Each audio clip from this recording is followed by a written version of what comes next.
Is bow pose, Dhanurasana, a good back body strengthener? Here's what Dhanurasana looks like. It's a belly down back bend. And then we reach back, catch our feet or ankles, and lift up away from the floor.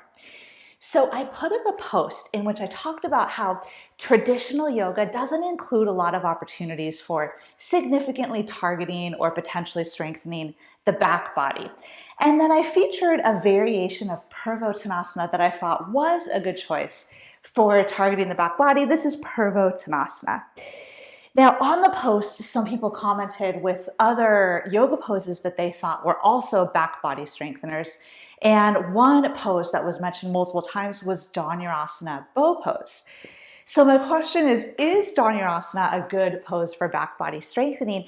Now, in order for a pose to successfully target the back body muscles need to be working against resistance in order to maintain the position.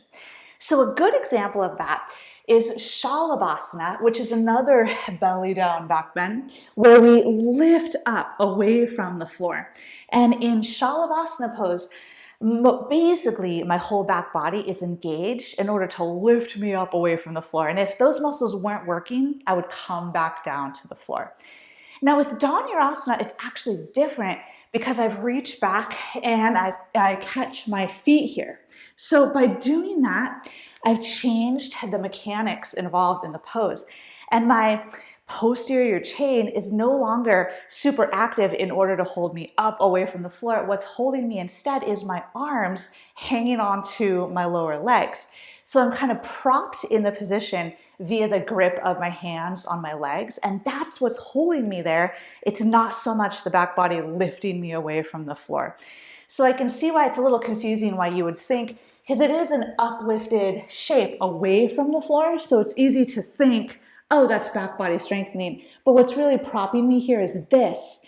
And sometimes there's even that cue in Dhanurasana to kick your feet into your hands. You probably have heard that, like kick into your hands. And ironically, doing that kick is actually done by the quadriceps muscles, which are front body muscles. So that actually kind of turns the front body on more, which is not a bad thing. It's just to highlight that maybe Dhanurasana isn't the back body strengthener that it might appear to be on the surface. Now, one way we could practice Dhanurasana that would be more back body targeting would be to come into the shape and not catch the feet. So that would look something like this. Lift up, reach back like you're trying to catch, but don't catch, and hold here without that catch. And when you do that, that's more like this hovering Dhanurasana where you haven't grabbed. Then my entire back body is active to lift me up away from the floor, and I haven't caught with my hands and simply propped myself into the position. So it's obviously a little more complex than that, but those are some reasons why I would suggest that Dhanurasana is not a great back body strengthener. It's a great pose to do, but probably not for posterior chain targeting.